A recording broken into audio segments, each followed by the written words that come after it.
Sa ating episode ngayon pag-uusapan natin ang isang napakahalagang paksa, lalo na sa mga empleyado. At ito ay ang wrongful termination o ang hindi makatarungang pagtatanggal sa trabaho. At kaugnay niyan, nakatanggap tayo ng isang liham mula sa isang empleyadong nakararanas ng maling pag-terminate. Panoorin natin ito. Magandang umaga po, attorney. Ako po si Gemma, 31 years old at mahigit 2 taon na po akong nagtatrabaho sa kumpanya namin. Nais ko lamang po na humingi ng payo. 5 buwan na po kasi akong buntis at dahil po sa aking kalagayan, napapadalas na rin ang aking mga pag-absent dahil na rin sa mga check-up at iba pang dahilan na may kaugnayan sa aking pagbubuntis. Ngayon po, hindi na ako pinapayagan ng mag-maternity leave at tinatakot na rin po ako ng aking boss na patatalsikin ako o ite-terminate ako sa aking trabaho kung mapapadalas pa yung mga pag-absent ko. Sa halip po na maintindihan ng sitwasyon ko bilang isang ina, tila tinatanggalan pa ako ng karapatan. Attorney, legal ba to?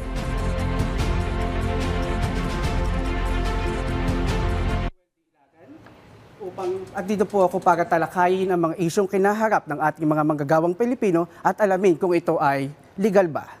Good morning, Prof. Pipi. Good morning, attorney. At maulang umaga sa iyo. Oo nga, maulang umaga, attorney Naku, nakita natin kanina yung tanong na ating letter sender Napakalaga po yan. Sa ilalim po ng batas, protektado po ba ang mga buntis na empleyado laban sa termination? We want to know ano-ano mga batas na nagalayang protektahan sila. Okay. So nakita natin doon sa kwento ng letter sender, buntis siya at sinasabi na tinitreaten siya na ite-terminate o tatanggalin siya sa trabaho. So sa konstitusyon natin, sinasabi that the state recognizes the role of women in nation building and also it should promote fundamental equality before the law. So dahil dito sa sinasabi sa konstitusyon, may mga batas na na-enact o pinasa upang protektahan ang karapatan ng mga kababaihan. Nandito yung Magna Carta of Women. So sinasabi dito na lalong-lalo na sa issue ng letter sender, yung a pregnant woman cannot be terminated by reason of being pregnant. Ayun. So, attorney, ano ba yung term na wrongful termination? At bukod sa pagbubuntis, anong mga sitwasyon pang maaring masabi natin na illegal ang isang termination? Okay. Sa labor laws, ito yung batas na sumasakop sa mga empleyado at saka mga employer. Ang tinatawag nating wrongful termination is illegal dismissal. Okay? Tatanggalin ka sa trabaho illegally dahil may dalawang sinasabi tayo. We have substantive due process and we have procedural due process. Sa substantive due process, ang ibig sabihin lang nito, yung basihan o basis sa pagtanggal sa'yo ay hindi tama o hindi naayon sa batas. Ayun.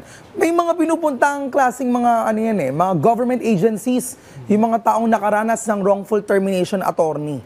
Okay, how do they process that? So, if you were illegally dismissed, you can file a case before the NLRC. NLRC under the Department of Labor and Employment. Tama. Ano ba pwedeng parusa, obligasyon ng mga kumpanyang nagsasagawa ng wrongful termination sa kanilang mga empleyado? Okay. So, dalawa yon. Okay?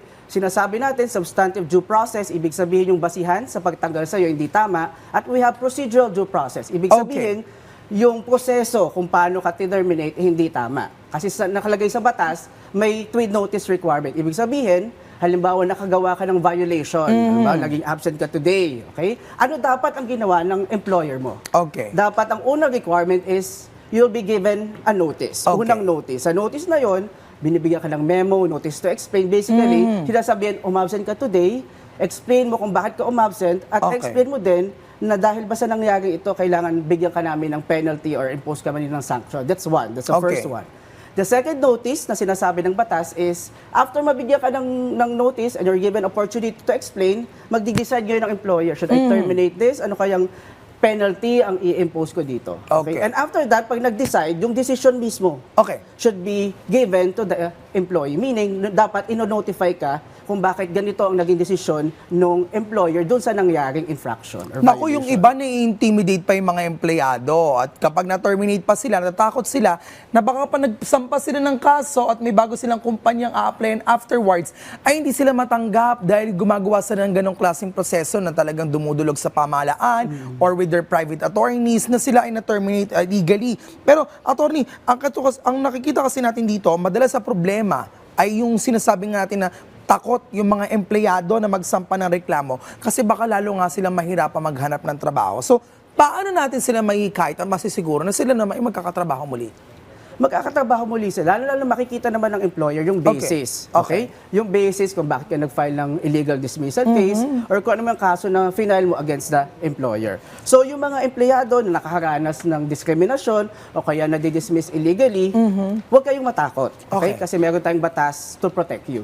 Okay. So ikaw bilang empleyado, dapat alamin mo yung batas to protect you, but also for me, dapat alamin mo din yung obligasyon mo bilang empleyado. Kasi kung alam mo yung obligasyon mo, at alam mo din yung rights na meron ka, malalaman mo ngayon kung na-violate. Ano ang pwedeng kaharapin ng mga kumpanyang laging nag-wrongful termination? Okay.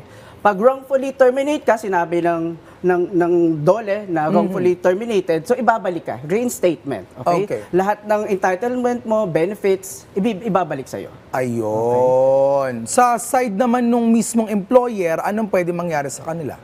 So, they'll be also liable for damages. Okay? Okay. In addition to the mga benefits mo as an employee, yung employer will also be liable for damages for the wrongful termination or illegal dismissal. Attorney, what is the worst case scenario that happened to you na hinandle mo na kaso ang wrongful termination? Worst case, normally, talaga yung mga kaso na ayaw lang talaga sa empleyado. Okay? Ayaw sa empleyado, hindi na nakakabuti para sa kumpanya. Okay. Siyempre, may mga empleyado na gumagawa din naman ng ways to really damage and prejudice the employer. So yung employer, hindi niya na observe lahat ng due process. Procedural or substantive, gusto na nilang tanggalin. Okay? But of course, may risk yun. Pag nalaman na illegally dismissed, you assume the risk na magbabayad ka ng mga damages, you assume the risk na lahat ng mga benefits na binigay sa kanya is babayaran mo. May mga katakas ba rito? Sa kanong klaseng mga kaso, mga... Wala. Kasi syempre, pagka may mga monetary award yung DOLE, hahabulin yung employer. Ayun. Attorney, panghuli na lamang po, anong mensahe para sa mga gustong ipaabot sa ating mga kababayan, lalo na sa mga manggagawang maaaring makaranas ng wrongful termination? Okay. So mga manggagawa, empleyado na makaranas ng wrongful termination, huwag kayong matakot sapagkat sa batas natin, kayo ay protektado. Ayun. On that note, maraming salamat po, Attorney Roel Ilagan, sa inyong napakalinaw at mahalagang paliwanag tungkol sa wrongful termination sa trabaho. At para sa ating mga ka-RSP, sa bawat issue ng trabaho ay mahalagang alam natin ang ating mga karapatan at ang mga legal na hakbang na maaari nating gawin para protektahan ang ating sarili. Dahil sa dulo ng lahat, ang tanong, dapat ay legal ba